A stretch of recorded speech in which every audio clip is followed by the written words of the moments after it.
Okay, who needs faith and what is it for? What is it good for? And let's have a little less talk and a little more action. Now, there seems to be a lot of talk about people having faith. More talk about having faith than actually exercising faith.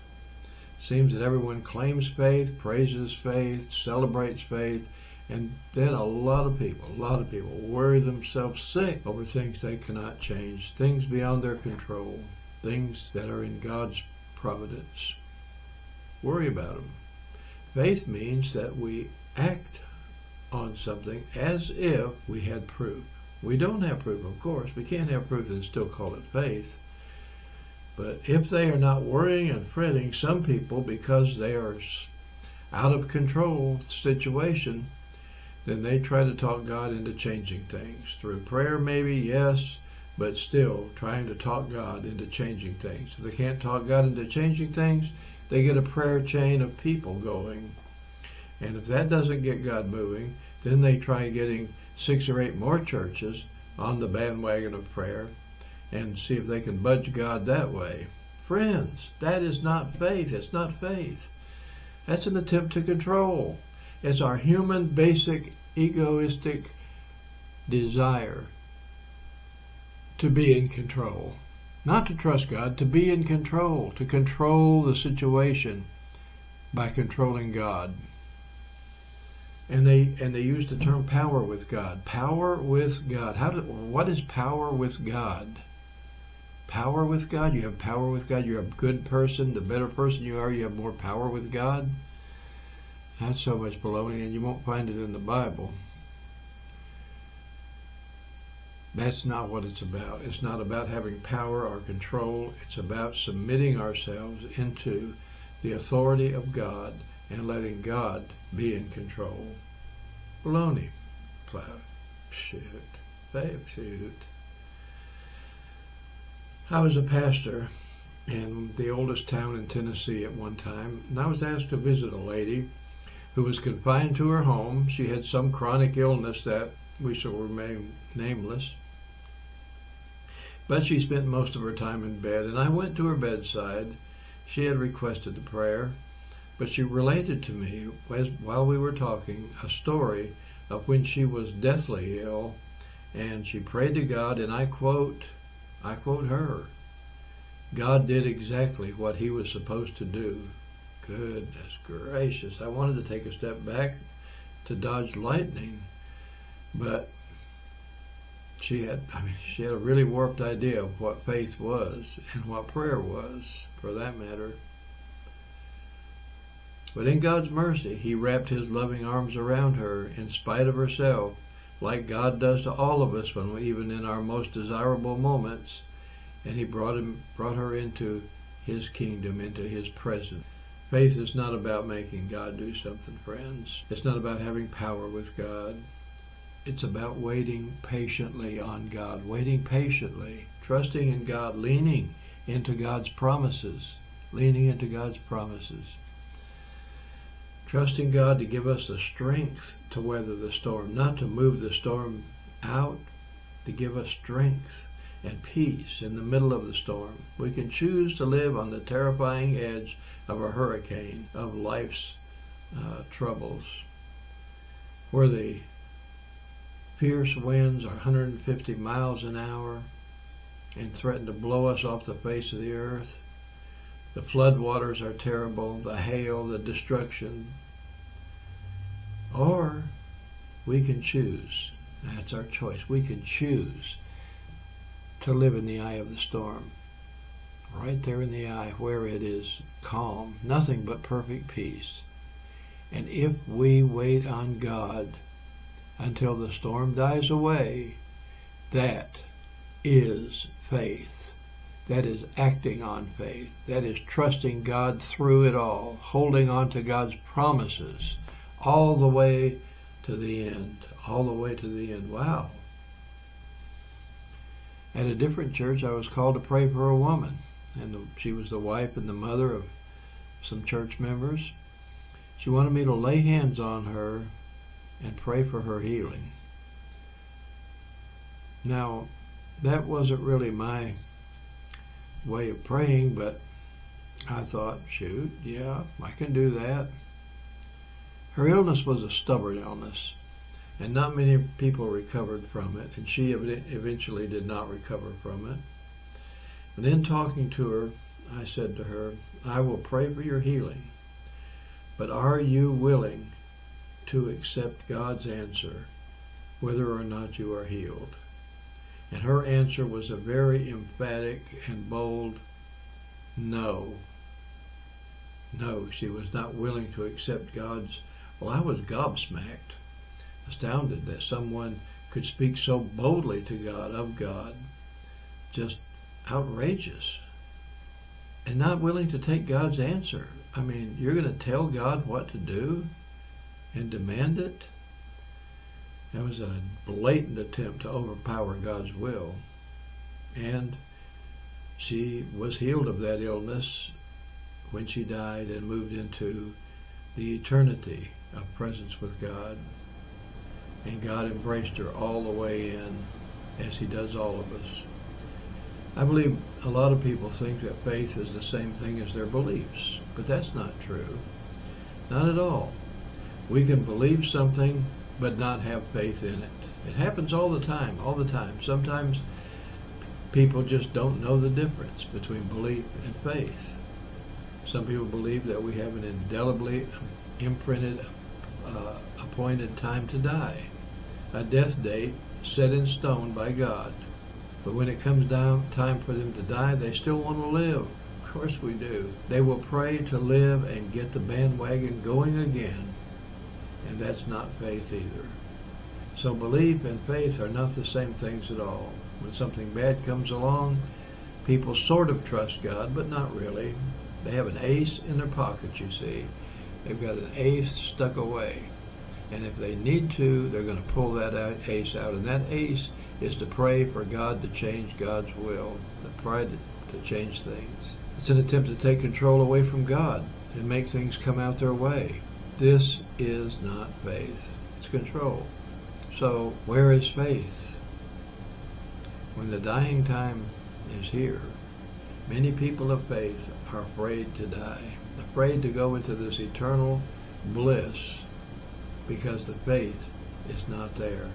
Did it disappear at that point, or was it never there?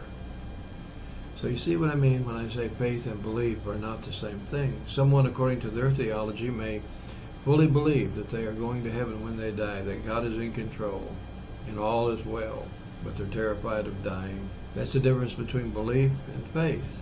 Faith is doing what Jesus did on the cross. He surrendered his spirit, his soul, to God and died, transitioned into God's presence, surrendered himself, didn't try to change God's will, just surrendered into his presence. Belief is knowing that God is in control and everything will be fine because it will be according to God's will. Faith is actually trusting God.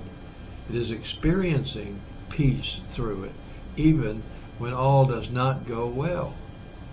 Some of my theologically conservative friends feel like that I'm a little liberal, and I guess I am.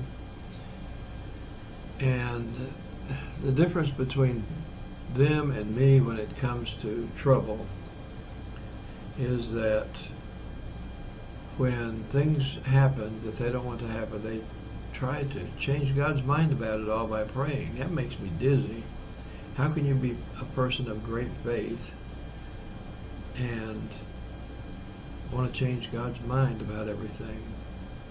If you say that God's in control, that things happen for a preordained reason, then why do you want to change that event? Why do you want to fight with God about it? You don't trust God. You don't trust God, really. You really are not trusting God. Or else you don't believe that God is in control. Whichever. One or the other. You can't have it both ways. So at this point, we have to ask ourselves, what is the point of prayer? What's the purpose of prayer? Is it to try and control God's actions? Oh my goodness, there's so much more. We'll have to do prayer in a separate session. There's so much more to prayer than asking God for stuff. Is it to commune with God spiritually? to submit to God's will, the prayer for patience and peace. Well, does the Lord's Prayer, let me ask you this, what does the Lord's Prayer say? Does it say, Lord, please suspend your will and let my will be done? Oh, really? That may not be what you believe, but that's the way you act. What the Lord's Prayer says is, thy will be done on earth as in heaven. Thy will be done in this situation, in this circumstance. Thy will be done in my life. Thy will be done right now. Thy will, not my will. We are taught in this prayer to be in submission to the will of God, not to play God. Honestly, we are either going to humbly submit to God's will or try to change God's will, which we are not going to be able to do anyway. Now some say, well, we prayed for so-and-so and he or she was healed. Well, good. Then celebrate that and give God thanks. Give God glory for this healing, either because it was a miraculous healing or because the doctors and the nurses who cared for her were able to effect healing. And if you believe that it was a miraculous healing, then give God thanks for that. But don't say God did just what God was supposed to do. Don't say that. Don't say God did just what we wanted God to do. That's not right either. That's taking credit for something that isn't even yours. Don't say our prayer chain made this happen, because I guarantee you, your prayer chain did not make this happen. I will guarantee that some people will reject my saying here, and that's okay. Everybody has their own belief. Find your own truth. Find your own belief. But some people will reject it because they desperately need and want to be in control. I was a conservative Christian who felt that way. I wanted to be in control. I felt like you could change God's outcome of things by prayer. That was my theology. When I was drowning in the Pacific Ocean, I was in the Navy, and I was actually swimming off of a no-swimming beach in Southern California. Now, that beach was plagued with rip tides and rip currents, unannounced, just popped up all the time, a lot. So it was posted as no swimming. That was South California, just north of Tijuana. Imperial Beach was the name of it. That day, the waves were wonderful, 7 or 8 feet tall, great for body surfing, which is what we were there to do. And the way you get on the other side of these large waves is swim underneath the wave. When the wave comes, you dive under it. Then the next wave, you dive under it till you get out to where the swell is. When you get out to where the swell is, then you can turn around and wait for that wave to cap. And when it does, you're in it. And you ride it down or ride it in. Just body surfing. Well, as I dove under the wave this time, the wave took me and threw me up, and then it threw me down, slammed me against the ocean floor, scraped me against the sand in the bottom, and then spit me back up. And then it did it again, and then it did it again, and then it did it again, just churning me in the waves. And I was fighting all this time with all of my energy to try to swim out of that current or to try to swim into shore. I couldn't make it happen. I was taking on water, I was throwing up water, I was choking, I was drowning. I was becoming delirious. In a lull between the waves, and sometimes the waves come in volleys, maybe 6 at a time or something like that. And in a lull between these volleys, I was close to being unconscious. Well, close to being dead, I guess. I was drowning. But I was cognizant at this point of the fact that I was slipping away. I knew I was dying. I knew that. And I was okay with it. I knew it was over. I knew I couldn't fight any longer. My energy was completely zapped. I couldn't fight. And I told God, I can't do this anymore. I'm yours. I give myself to you. I was ready to die. And then, and I remember my last thoughts were a plea to God. Take care of my wife and my little young daughter, please. And then that was it. I was in perfect peace. I wasn't panicked. I wasn't afraid. the most perfect peace I had ever experienced or ever experienced since. I don't know how much time had lapsed, but I started coming back into reality, by the voice of a man who was yelling at me to the top of his lungs, cussing me a storm, screaming at me. And I looked, and bobbing on the water in front of me was a life ring. And I can remember I hated that he interrupted my peace, but I remember my exact thought, word for word thought. I said, maybe one more time, maybe one more time. I put my arm in the life ring, held my breath, and bam, the ocean wave hit me like a rock. Now, he was wearing fins, and he was able to pull us past the wave and out to sea. And then we came in on an angle, and he towed me in. And all the time I was choking and spitting and trying to recover myself. But my point in this story is that I didn't pray to live. And that was my theology. I should have been praying to live, because that's what I thought God could do and would do. I didn't ask for God for help, though. I just simply trusted God. I knew I was God's. I simply trusted God. If it had been God's will that my time was over, that my time for death has come, then that's what would have happened. But that was my theology at the time, is to pray and ask. But I didn't do it. I just trusted. I just found myself trusting, just naturally trusting. And I'd heard that drowning was a terrible way to go, but there was no pain there. I was panicked. I was going under. I mean, fight to take a breath, but I didn't feel any pain. I might have acted panicked, but I wasn't panicked. I had no panic in my spirit, in my soul. I don't think it's necessary for us to pray and ask God to change things. Trust, have faith. We are going to suffer. Some of us are going to drown. Some of us are going to have disease that is just absolutely terrible, and we're going to get sick.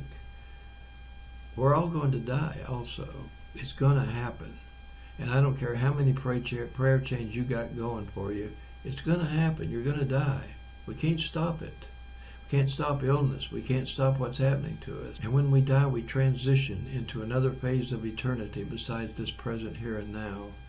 And we're promised that it's a much better place to be. At this point, I guess it would be good to talk about how God takes care of us. I mean, why can we trust God? God takes care of us. That's why we can trust God. And God will take care of us all the way into eternity. I promise you that's going to happen. In Matthew chapter 6, read this, beginning with verse 25. Therefore I tell you, do not worry about your life, what you will eat or drink, or about your body, what you will wear. Is life not more than food, and the body more than clothes? Look at the birds of the air. They do not sow or reap or gather into barns, and yet your heavenly Father feeds them. Are you not much more valuable than they are? Can any one of you, by worrying, change and add a single hour to your life? No, we can't. We can't change anything. Nothing. Can't add an hour. Can't add a minute. Can't change God's will. Read the entire chapter of Matthew 6 and have confidence in God. Trust in God through it all. Have faith. Trust God. Now let's be clear on this, and I'm pretty sure you understand it. Everybody should understand this, but God expects us to do what we can do. God expects that to happen. Don't quit your job and ask God to give you a sandwich and a bag of chips and a can of Coke. We are to do what we can do, period. We are to do what we can do. Let's consider some passages from the Bible that speak to this. 2 Thessalonians 3:10 says, the one who is unwilling to work shall not eat. Okay, the one who can't. That doesn't say that the one who loses their job runs into difficulties, has suffering, that we're not to help that person. No, it says the one who is unwilling to work shall not eat. We're expected to do our part. What we can do. We're expected to do what we can do. Luke 6:46 says, "Why do you call me Lord, Lord, and do not do what I say?" And what does he say?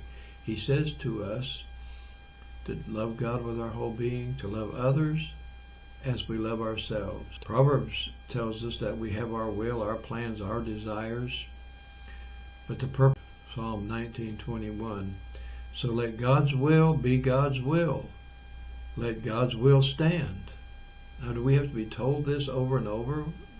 How did Christianity ever get to the point of us trying to manipulate God into doing everything that we want God to do, whenever the scriptures are so clear? Let God's will be God's will. Let God's will stand. Proverbs 19:21. You're going to cut that out of the Bible and live your life your own way? Okay, that's your prerogative. So we're to do what we can do. We're expected to do that. And then what do we do with what we cannot change ourselves, what we ourselves cannot change? Well, I can tell you what we don't do. We don't go to God and try to get God to change them. What we do is we give them to God. We give it all to God. We give it to God. God has a plan. God has a purpose. God has a will. We give it to God and we trust God. How is this? How would we come to the point of not trusting God and trying to handle everything on our own? Because that's our human nature. We do what we can do, and we give the rest to God. Faith means I trust God completely. I can either trust God completely and worry about nothing, or I can worry about everything and not trust God. Oh, I can have all kinds of beliefs, but I'm going to worry about everything. That's not faith. My conservative friends call me liberal. I'm shocked at whenever trouble comes, how frustrated they get, how terrified of the things that are impending. That's not faith. And what I try to do, and I'm not patting myself on the back, this is just what I feel like the Bible says to do. Trouble is here, trouble is coming. I see it as reality. That's the way life is. That happens. It's reality. I accept it. I do all I can do, and then I accept what happens and give it to God. Give it to God. Give it to God. Let God heal me. Give me patience. Give me peace in the middle of the storm. There's two ways of understanding faith and belief and faith, or false faith. Not embracing faith leads us into a life of stress and illness and early death, regardless of what our beliefs are. Doctors tell us that over 90% of illness is manifest in us because of stress and worry. And that's the truth. Stress and worry. So why don't we trust God and be healthier? Because faith is really for the here and now. It's not just for the future eternity. It's for here and now eternity. Faith is a gift from God, a gift. We see faith a lot of times as something that God wants us to do and rewards us for it and blah, blah, blah. Faith is a gift from God, and the gift is this: we get to enjoy life because we trust God in all things. Difficult as it may be, sometimes we're going to trust God in all things, and the gift of peace and joy will come to be ours. That is the purpose of faith. It's not just a belief in God. It's not just a belief in teachings or religious tenets. Those are the first step toward faith. Belief is the first step toward faith, but it's not faith. Peter Cartwright was a Methodist circuit riding preacher, a revivalist. He lived from 1785 to 1872. Circuit riding preacher, horseback circuit riding preacher. One of the most colorful and energetic circuit riding preachers, or preachers period, that Methodism has ever turned out.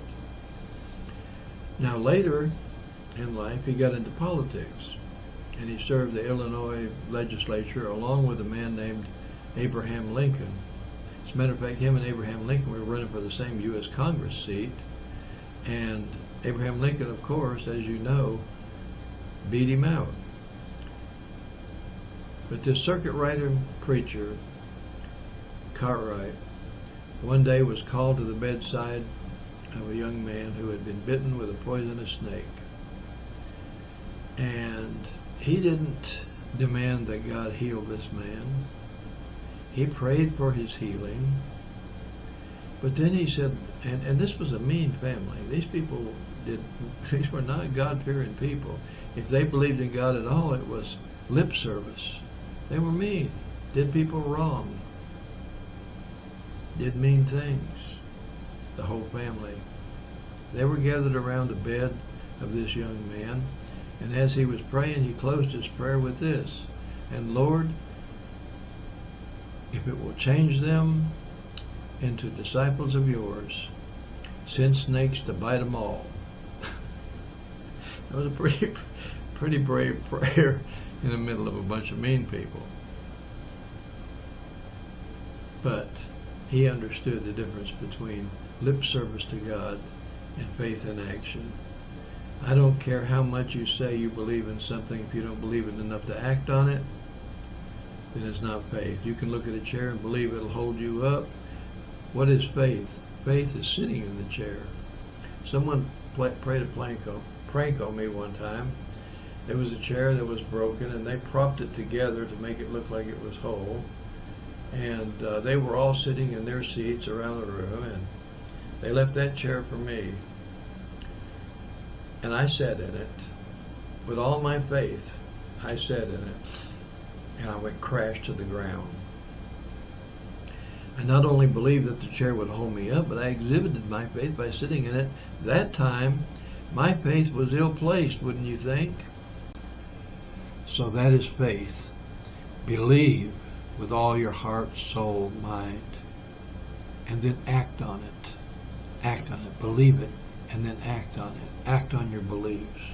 Put them in action. Thank you.